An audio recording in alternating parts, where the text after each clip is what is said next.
Hey guys, welcome to another review. Today we're going to be taking a look at some of these Final Faction figures from Dollar Tree. So, I actually discovered these guys first at Dollar Tree when I was working there. They just came in off the truck and I was like, whoa, these are pretty well detailed for $1. I was almost like unsure if it was Dollar Tree brand. Then I looked them up. I think I saw an Ashen's review on them, and they just look really cool. So I bought them all up. I think I have every figure that's come out, many different copies of them even. And today I figured I'd take a look at some of them. So these that I have back here, these are actually my own customs of them.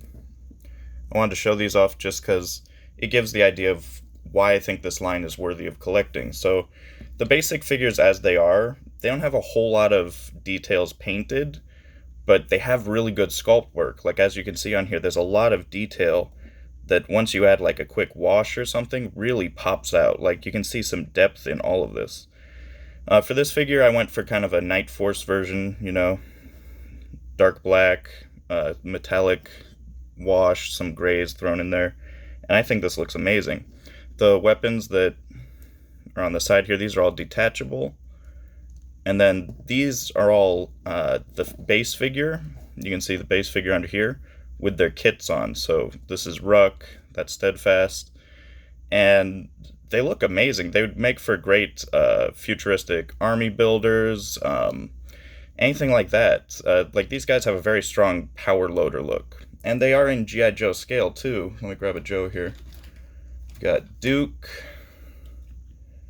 You can see matches up pretty well. Like preferably the power loader would be larger, but considering this is like $2 after you get the figure and then the add-ons, that's not bad at all. Especially 118 is really hard to collect lately. I've noticed you either have to go to like Boss Fight or Marauders, and it's kind of pricey. It can get really high up there. G.I. Joe lately just hasn't been posting any new stuff. I think the latest one they did was a retro line, which was really cool, but it only lasted in Walmart as exclusives for like a couple of months, and that was it. So these guys here are all customs. We're going to be taking a look at some unpainted ones here I just picked up. So recently they did their own redecos of these guys. You'll see here. Let's see if I can angle upward. So there's Steadfast in his redeco, if my camera will allow it. Come on, buddy. Make me look like a dork. Alright. Yeah, much better.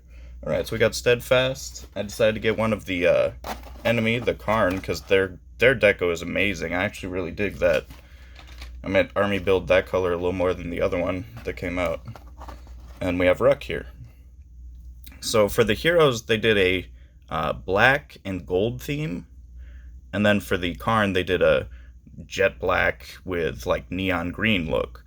And I really dig this look. The packaging itself is pretty basic. I don't ever collect packaging, so this stuff is coming out real quick. But you can see the other figures in the line there. These are all the other elite figures. It actually has some stats on them. I did never really pay attention to these. It's like, it's nice if you're a kid buying these and you want to find some stuff to world build with them or whatever. There's stuff there for it. There's even a cartoon, like it says there.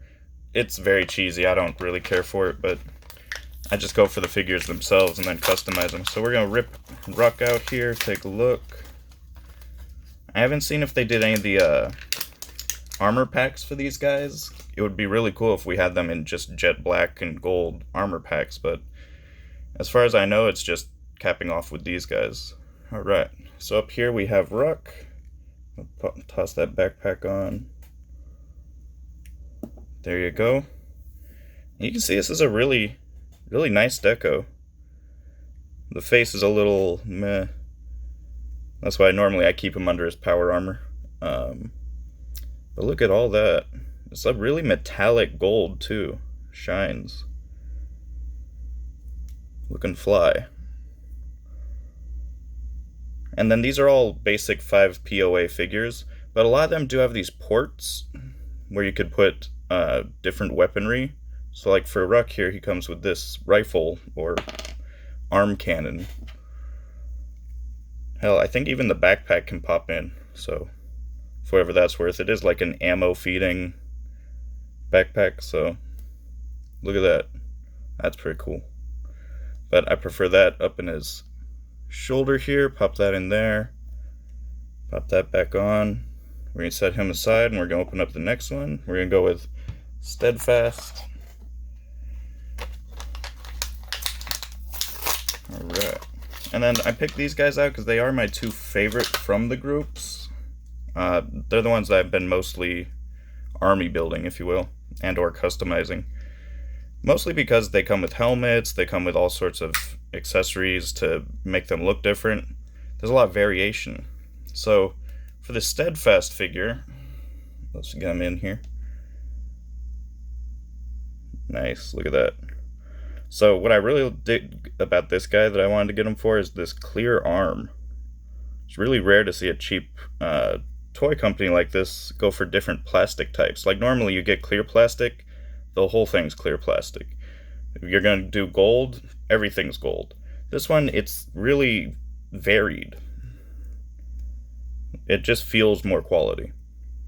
And these guys don't feel like super hollow either, considering that they're dollar store figures. This is like what you would expect to get from a dollar store way back in like the early 2000s, late 90s, when a dollar really meant a dollar. Now a dollar is like a quarter. I swear to God.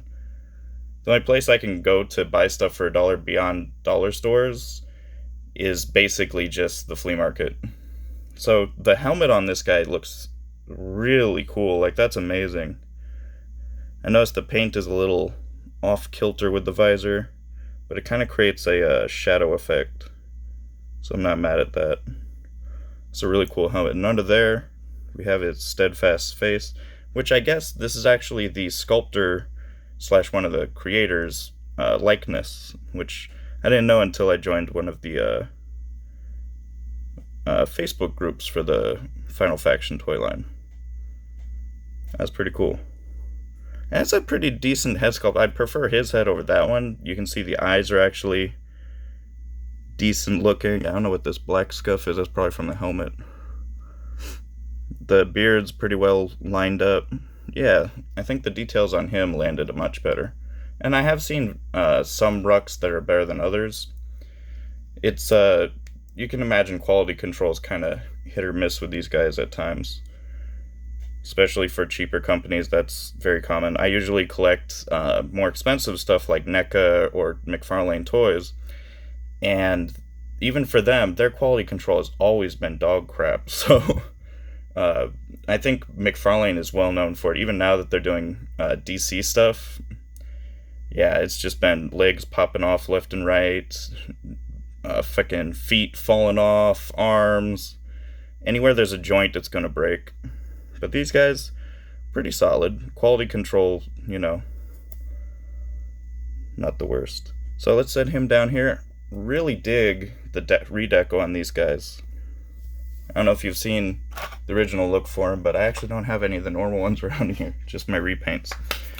So now we're going to take a look at the drone, which is their alien, I'm not sure quite what the lore is on them. It's like some invading force where most of their tech is like biological, stuff like that. It's kind of, it's a neat concept, but personally I just like creating my own story for these guys.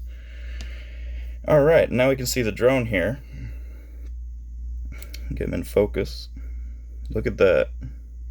Nice green shading on the front here.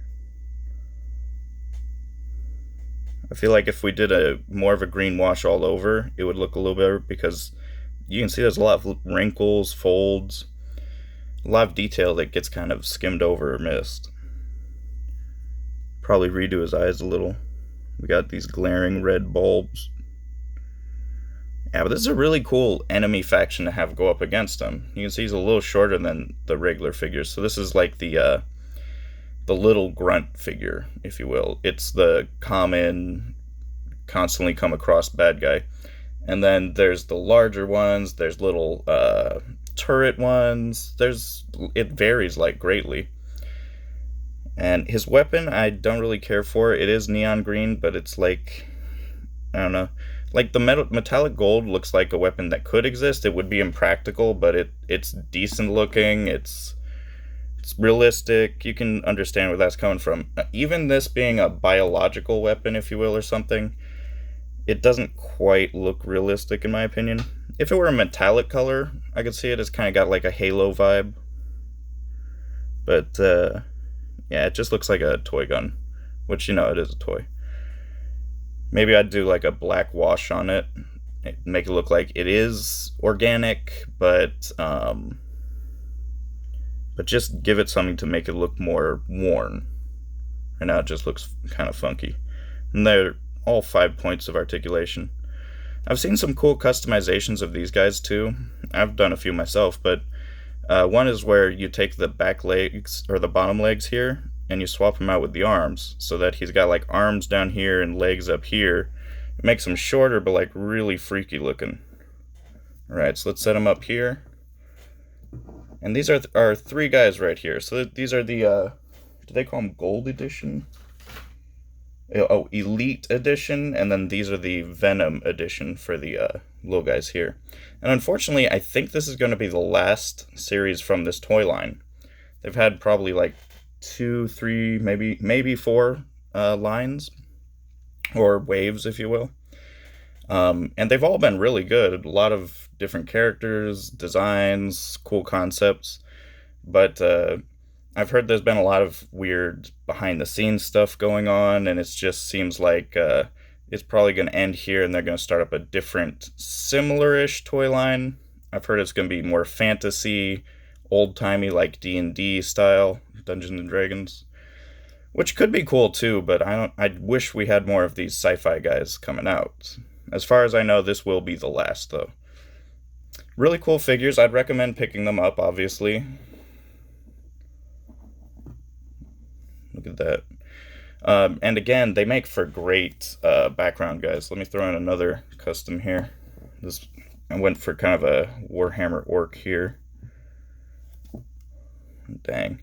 So I would recommend picking up as many as you feel comfortable getting. Army build, if you're a 118 like world collector, I would recommend pick up a bunch of them, because you can't really go wrong. The price is so cheap. If you got kids that they rough on their toys, but they really like G.I. Joes and stuff like that, get a bunch of these guys. They can tear them up, they can do whatever, and it's only $1's worth of damage. Me personally, I've given my daughter a few of these. She hasn't really broken them. I think she broke one head off, and that's pretty much it. They're solid-ish. Probably boys would roughhouse with them a little more, and I'd love to see like some of the after effects of that, where they got like whole pieces shredded off, stuff like that. Okay, guys. So for that, I think I'm going to cap off the review.